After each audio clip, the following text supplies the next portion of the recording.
Olá, Vete, tudo bom? Hoje eu vim aqui para falar sobre mais um assunto que também vocês me pedem muito lá no Instagram, que é sobre o medo. O medo e a insegurança de realizar procedimentos cirúrgicos, de realizar atendimento. Eu sei que quando a gente sai da faculdade, a gente tem muito medo e insegurança. Será que eu vou conseguir realizar um diagnóstico? Será que eu vou saber atender esse paciente? Será que eu vou conseguir conversar com o tutor e explicar o porquê que eu preciso de tal exame? Será que eu vou saber qual exame eu tenho que pedir? Será que eu vou conseguir pegar uma veia desse paciente para colocar no acesso se precisar internar? E se eu não conseguir coletar o sangue daquele gato desidratado, o que eu faço? Sei que isso tudo são várias dúvidas, inseguranças e medo que surgem quando a gente está recém-formado e vai fazer o nosso primeiro plantão, tá? No meu primeiro plantão, o meu primeiro atendimento foi um gato obstruído. Ou seja, o primeiro atendimento da minha vida já foi logo um gato obstruído, que é uma das coisas que a gente mais tem dificuldades aí, né, de protocolo, de atendimento, de veterinários que fazem uma certa conduta, outros que fazem outra conduta, e foi meu primeiro atendimento, tá? Eu tive ajuda, a veterinária que eu troquei plantão, ela ainda estava na clínica quando esse gato chegou, e aí ela me ajudou, me auxiliou com algumas coisas. Então o que a gente tem que lembrar é que a gente formou, a gente passou 5 anos estudando, então a gente sabe. Tá? O que acontece é que na veterinária a gente tem uma faculdade muito ampla, então a gente aprende muito sobre muita coisa. É grandes animais, é pequenos animais, é produção, é alimentos, é tecnologia. Então é muita coisa que a gente aprende e ainda tem, né? Dentro de pequenos a gente vai ter cirurgia, a gente vai ter clínica, a gente vai ter anestesiologia, a gente vai ter diversas matérias. E isso tudo é muita coisa, por mais que a gente foque em uma certa área, no meu caso a cirurgia, a gente sempre vai ter esse monte de outras coisas para estudar.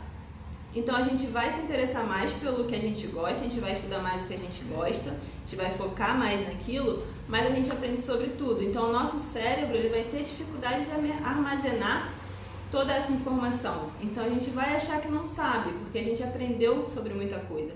Mas no fundo a gente sabe. Se a gente passou 5 anos ali na faculdade, estudando sobre aquilo, focando o aprendizado na área que a gente gosta, a gente sabe. O que falta é realmente alinhar o que a gente aprendeu com como é feito o atendimento e raciocinar de forma clínica, tá? Então, se chegar um atendimento para vocês não souberem o que fazer, não tem nada demais ir lá falar que precisa dar uma saidinha para pegar alguma seringa, um tubo de exame, alguma coisa, ir lá no quartinho do veterinário, pegar o livro, dar uma folheada, só para tirar aquela dúvida rápida, sabe? E aí volta lá no consultório. E a gente tem que lembrar que a gente vai solicitar exames. Então você tem que saber o que você tem que solicitar naquele momento do primeiro atendimento. O exame de sangue eu acho que é crucial, eu acho que tem que ser sempre solicitado. Seja que o animal vá lá com qualquer queixa que ele chegue, eu gosto de pedir o exame de sangue para check-up.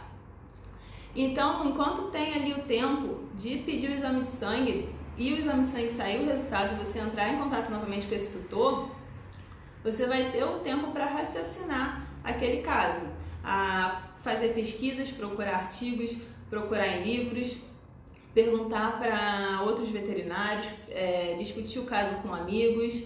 Isso tudo vai te fazer evoluir, tá? E você só vai aprender realmente na prática. Você só vai aprender a clinicar, a operar na prática, fazendo. Realmente aquele caso de repetição. Então, conforme mais a gente vai atendendo, mais a gente vai operando, a gente vai se tornando mais confiante, a gente vai aprendendo mais. Então, o importante é não desistir. Todos esses medos e inseguranças eles vão estar relacionados com uma síndrome, que é a síndrome do incapaz. O medo que as pessoas têm, isso não acontece só na medicina veterinária, isso acontece em todas as áreas, e é o medo que a pessoa tem quando assim que ela forma, ela não se sente segura para realizar o que ela estudou para fazer. E aí muitas pessoas acabam desistindo, não atuando na área, ou começando a atuar e depois acabam desistindo porque não conseguiram se desenvolver, não estão conseguindo realizar os atendimentos, tá? Mas isso é normal. Ninguém vai sair da faculdade sabendo tudo. Também não tem problema se você trabalhou a faculdade inteira numa área e de repente resolveu mudar de área. E quando você formou, resolveu trabalhar com uma área totalmente diferente. Eu, quando entrei na faculdade, eu queria trabalhar com silvestres, então até metade da minha faculdade eu fazia tudo com silvestres. Na verdade, até o final eu fiz muita coisa com silvestres. Então, eu organizava o grupo de estudos lá da Rural, fui uma das fundadoras do grupo de estudos da Rural, de animais silvestres, que é o LIAS. Eu fiz estágio no zoológico, fiz estágio no CRAS, que é o Centro de Reabilitação aqui do Rio de Janeiro. Organizei ciclo de palestras de animais silvestres, fiz várias coisas com silvestres, porque era o que eu queria, era o que eu entrei na faculdade querendo fazer. E confesso que até hoje eu gosto muito e eu quero ainda fazer alguma especialização nessa área para trabalhar também com cirurgia de silvestres. Mas eu acabei desistindo por ser uma área muito restrita e ter um foco de trabalho, uma área de trabalho muito menor do que outras áreas da veterinária. E eu não queria trabalhar com pets silvestres, nunca gostei disso. Eu queria trabalhar com os animais silvestres mesmo, trabalhar com reabilitação em soltura, trabalhar em zoológicos com animais que não podem ser reabilitados. Eu queria trabalhar essa parte de fauna mesmo, tá? Então eu acabei desistindo. Antes de surgir a cirurgia, eu fiz a matéria de radiologia e imagem, né? E aí eu acabei gostando dessa parte, fiz um período de estágio no setor de imagem da Rural e não me identifiquei. Gostei e tudo mais, achei legal, mas não era aquilo que me fazia ir para a faculdade, sabe? Cheguei a fazer um período de estágio também no Hospital de Grandes Animais, lá da Rural, mas também vi que aquilo ali não era para mim não, ficar limpando baia, ficar tomando cuidado com o cavalo para não te morder, também não era para mim. E aí quando eu fiz a matéria de técnicas cirúrgicas foi que eu percebi que eu gostava de cirurgia. Então eu fui e comecei a seguir os meus estudos para a área de cirurgia. Eu já tinha feito monitoria de anatomia, então já me ajudava. E aí eu comecei a fazer os estágios no hospital da minha faculdade. Então desde 2011, que foi quando fiz as técnicas cirúrgicas, eu comecei o estágio no hospital e aí eu fiquei até 2014, até 2015, que foi quando eu formei. Eu fiz esse período todo de estágio, teve um ano que eu fiz o intercâmbio e no intercâmbio eu fiz umas matérias de cirurgias, eu fiz matérias relacionadas com cirurgia lá fora. Então foi tudo focado para cirurgia, tá? Só que quando a gente forma, a gente não sai direto para o que a gente quer, né? Então eu formei e eu fui fazer plantão, porque o recém-formado é isso que faz. A gente sai da faculdade e o que a gente tem para fazer é o plantão de sábado à noite, o plantão de domingo de dia, ou o plantão de sábado à noite com domingo de dia, né, 24 horas, sexta à noite, feriado, Natal, Ano Novo. Então o recém-formado é isso que vai fazer, plantão noturno, plantão em final de semana, plantão em feriado, plantão em Natal e Ano Novo, Páscoa. E aí você chega, normalmente você acabou de formar e cai no plantão noturno sozinho ou só com o enfermeiro, que muitas vezes, né, enfermeiro que não consegue nem conter o animal direito às vezes. E aí você fica com essa questão, cara, o que eu faço? Se chegar um animal atropelado aqui, se chegar um animal morrendo, eu não sei o que eu vou fazer. Eu tinha esses medos, eu tinha medo de chegar algum paciente, alguma emergência, eu não saber o que fazer.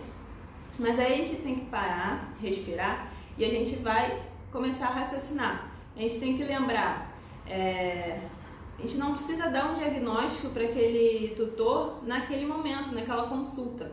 A gente tem que saber quais medicações a gente tem que usar para ajudar a controlar o que o animal está sentindo naquele momento. Então, se é um animal atropelado, é claro que a gente tem todo o ABCD do trauma para seguir, mas a gente tem que lembrar que a gente tem que controlar a dor, a gente tem que ver respiração, a gente tem que lembrar o que cada medicamento vai fazer e o que eu tenho que fazer por aquele animal naquele momento. Não preciso dar um diagnóstico, fechar um diagnóstico para o tutor naquele momento.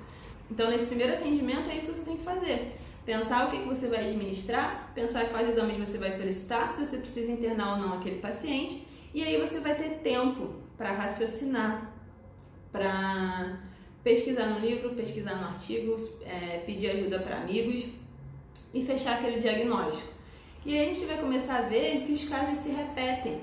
A gente vai ter vários casos de gato obstruído e aí depois que você já fez 3, você já está sabendo o que você tem que fazer ali, entendeu? Claro que um não vai ser igual ao outro, um vai ser mais difícil, outro vai ser mais fácil, mas você já vai saber o protocolo.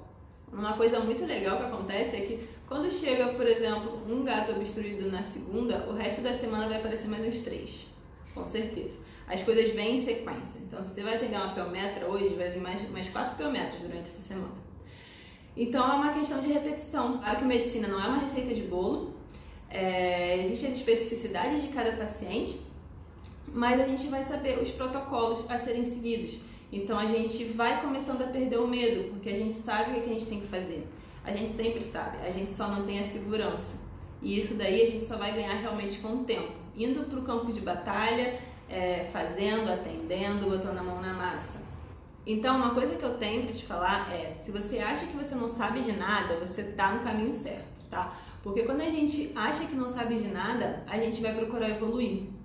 Então a gente vai procurar pesquisar, a gente vai procurar estudar aquele assunto para melhorar o seu atendimento. A gente tem que pensar que a gente entrou na faculdade porque a gente ama os animais, a gente gosta dos animais, a gente quer tratar deles e realizar uma boa medicina. Eu sonhava ser veterinária desde criança. Uma amiguinha no colégio, lá no primário, que queria ser veterinária também, e aí a gente fazia altos planos juntos, isso com 6 anos de idade. Ela acabou seguindo carreira de moda e eu seguia, mas a gente fazia planos de ter uma clínica, a gente botava horário de almoço, que eram 2 horas de almoço, umas paradas muito loucas que a gente sabe que nunca vai acontecer, né? Mas com 6 anos de idade é tudo lindo. Então, a gente entrou na faculdade por esse amor aos bichos. E a gente tem que estudar e procurar melhorar sempre por eles também. Se a gente negligencia um atendimento, a gente está fazendo o contrário do porquê a gente entrou naquela faculdade, tá? A gente está... Se um animal morre por conta de uma negligência sua, por conta que você não estudou o suficiente, porque você não se esforçou o suficiente por aquele animal, você está indo contra o princípio básico que fez você entrar na faculdade de medicina veterinária, que é o amor pelos bichos, é uma vida. É uma vida que está ali nas suas mãos. No caso da cirurgia, literalmente nas suas mãos, né? E muitas vezes você tem que pensar e agir rápido. Porque, por exemplo, em casos de hemorragias, você não tem muito tempo para pesquisar, para procurar. Mas isso é com o tempo. Você não vai sair da faculdade e já sabendo fazer procedimentos complexos, sabendo conter uma hemorragia de um animal atropelado, com hemorragia abdominal, hemorragia torácica. Isso daí você vai evoluindo degrau por degrau. Então você vai sair da faculdade, você vai procurar se especializar, você vai cair num plantão, você vai ficar desesperado, você vai meter as caras, você vai pesquisar, você vai tentar dar o melhor diagnóstico, o melhor tratamento, e aí você vai evoluindo, você vai ver que as coisas se repetem nos plantões, você vai começando a pegar o jeito, você vai pegando o jeito de como lidar com o proprietário, de como realizar aquele atendimento, e aí você vai procurar se especializar na área que você gosta, fazer uma pós-graduação, fazer uma residência, e aí de degrau em degrau você vai se especializando, se aperfeiçoando na área que você quer. E aí no caso da cirurgia, conforme você vai praticando, fazendo uma residência, você vai ganhando confiança e vai vendo que é tudo muito mais fácil, né? Muito mais simples, porque você vai tendo prática daqueles procedimentos. Então voltando, porque eu acabei falando um monte de coisa e perdi o que eu estava falando, então se você acha que você não sabe nada, você está no caminho certo. Porque quem acha que não sabe nada, vai procurar pesquisar, vai procurar evoluir e subindo de degrau em degrau. Se você sai da faculdade recém-formado, cai no plantão, achando que sabe tudo, que vai se dar super bem, que sabe fazer tudo, você não vai procurar evoluir. Então você vai ficar estagnado naquela fase ali, porque você já acha que sabe tudo. Se você acha que sabe tudo, se você sabe tudo, para que eu vou estudar mais, né? Então a gente tem que estar sempre estudando, se especializando, fazendo cursos, fazendo pós, fazendo cursos de especialização, cursos de atualização, tá? Porque a medicina, ela evolui. Então se a gente parar de estudar, a gente vai ficando para trás e a gente vai acabar fazendo, igual eu vejo, tem muitos veterinários por aqui, infelizmente, que fazem procedimentos que não são feitos há muito tempo, que não são mais recomendados, mas continuam fazendo, porque acham, mas sempre deu certo, para que eu vou mudar? E não é assim, né? A medicina veterinária ela evolui, assim como a medicina humana. Claro que em passos muito mais lentos, mas evolui. E a gente tem que estar preparado com essa evolução, senão a gente vai ficar para trás. Então não deixe esse medo, essa síndrome do incapaz te paralisar. Use ela ao seu favor. Use ela para prestar mais atenção no que você está fazendo e com isso errar menos. Use ela para evoluir, para estudar. Não deixe esse medo te paralisar, fazer com que você pare de atuar, não vá para o plantão, abandone a medicina veterinária. Tem gente que abandona porque acha que não é capaz, tá? Não faça isso. Lembre-se que a gente tem que estar em constante evolução, a gente tem que estudar, a gente tem que botar a mão na massa, porque só assim a gente vai aprender. E essa falta de estudo de muitos veterinários, ela vai estar relacionada com a quantidade de veterinário frustrado que a gente tem. A gente quer muito ser tratado como médico humano, reconhecido como médico humano, mas a gente não faz, acho que 1/4 do que eles fazem, né? Do que eles estudam, do que eles se aperfeiçoam. É claro que eu acho que a medicina veterinária tem uma remuneração baixa para a quantidade de responsabilidade que tem nas nossas costas. São vidas. Hoje em dia os animais, eles não são mais só um animal que fica no quintal. Eles fazem parte da família das pessoas. Então tem muita responsabilidade nas nossas costas. Mas para um valor de plantão, né, que é R$100 um plantão. Enfim. Mas se a gente quer crescer, a gente quer evoluir, tem tanto veterinário que recebe tão bem por aí, que tem uma qualidade de vida ótima. Por que tem tantos outros frustrados, né? A gente pode ver que todos esses que têm um bom reconhecimento, que têm boas remunerações, eles nunca param de estudar, então eles nunca param de evoluir. Se a gente quer ter essa comparação com a medicina humana, ser reconhecido como médico de verdade e não como um balconista do pet shop, a gente tem que procurar estudar, procurar evoluir, porque quando a gente estuda, a gente consegue passar muito melhor aquela informação para o tutor, do que a gente quer fazer, do porquê a gente quer fazer tal exame, do porquê tem que fazer tal cirurgia. Então a gente explicando melhor, a gente ganha mais confiança desse tutor, a gente ganha mais reconhecimento, a gente ganha mais fidelização e aí a gente melhora todos os aspectos da nossa vida, né? E essa coisa do veterinário frustrado também está muito relacionada com, pelo menos eu ouvia isso quando eu era mais nova, desde sempre eu quis ser veterinária, e eu ouvia de famílias, amigos, vai fazer medicina, vai fazer veterinário pra quê? Vai fazer medicina, veterinário não ganha bem, veterinário não é reconhecido, veterinário isso, veterinário aquilo, vai fazer medicina é melhor. E eu tenho certeza que muitos de vocês também já ouviram isso. E isso é uma coisa que fica na nossa mente e a gente fica frustrado. Só que a gente tem que lembrar que não é porque tal profissão ganha mais do que outra, mas sim é a diferença a correlação ali do talento e disciplina. Se a gente vai fazer, por exemplo, se eu fosse fazer, sei lá, uma engenharia aí da vida que dá muito dinheiro, eu não ia ter muito dinheiro, porque também não tem na veterinária, porque eu não teria disciplina, porque eu não gosto de matemática, né? A maioria dos veterinários não gosta.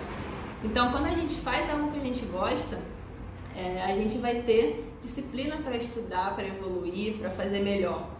E aí a disciplina, ela supera o talento.